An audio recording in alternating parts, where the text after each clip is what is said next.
Well, hello there, this is Evan with a game that I've been developing under the little moniker of Devon Developments called Flog and Toad. So this is basically a road rage race game on a little small scale, as you can see.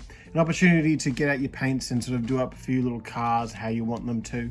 And also have a simple little game. If you don't have a lot of space for something like Gaslands, but you do kind of like that little Mad Max style of things, well, this might be the game for you. This video is just showing you just the different elements that you need in order to play the game to help you like sort of visualize what you're seeing in the rule book.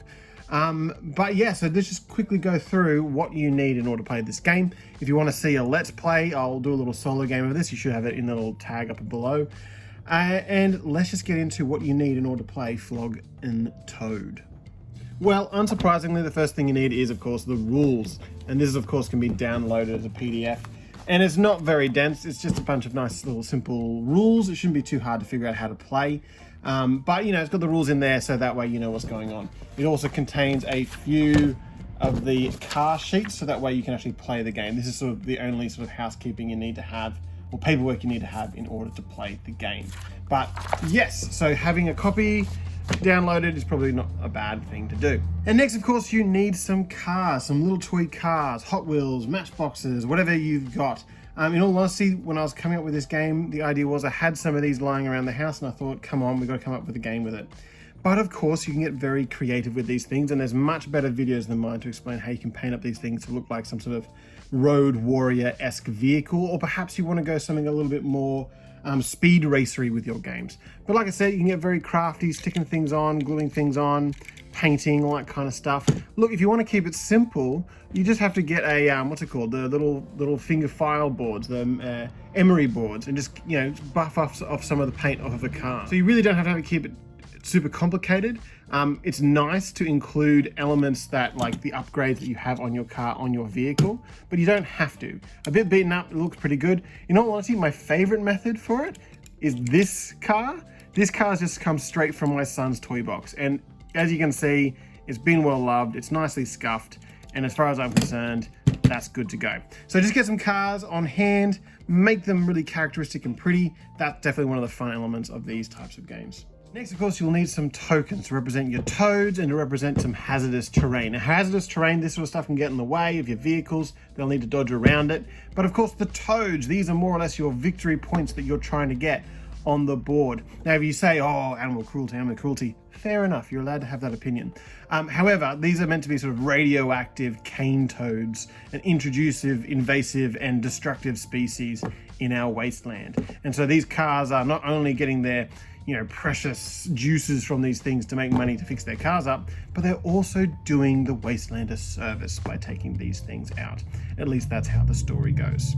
Now, of course, you could just use tokens for these things. You don't have to use frogs. You could replace them out with whatever you want.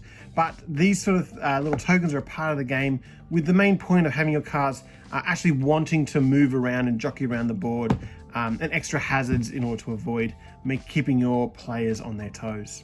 Unsurprisingly, you'll need some dice. Just some simple D6s will do. That's what we're rolling in order to make skill checks.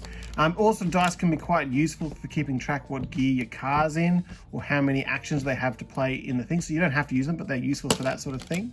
But yeah, D6s should do the job. A pencil would be useful as well, marking down how your car is going, how much damage it's taking, and so on. And lastly, of course, you want a play space. Now, it's essentially a grid. As you can see, I've had a fun time decorating this up, but this game, it doesn't necessarily have any movement measuring tapes or anything like that. Your car is essentially moving around a grid, but that doesn't mean you have to have a grid work laid out. You can do what I've done here and just use the lines to mark out where that grid is.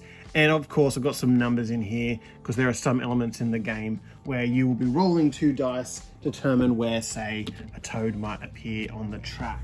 And this was fairly cheap and easy to chuck together. I had a large piece of styrofoam laying around from moving or something like that.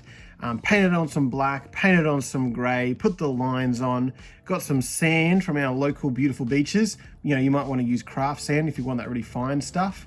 And of course, just paint it up and decorate it up. But fundamentally, this is a grid on which the cars are indeed racing around and beating each other up. And that is essentially it. That's all you need to play this game. I hope this video was useful to help you visualize what this game is meant to look like. Like I said, I'll get a solo let's play going so you see how the rules sort of play out in action. But I hope you've enjoyed this. Like and subscribe, and more importantly, go and have a look at this game. The link's in the description.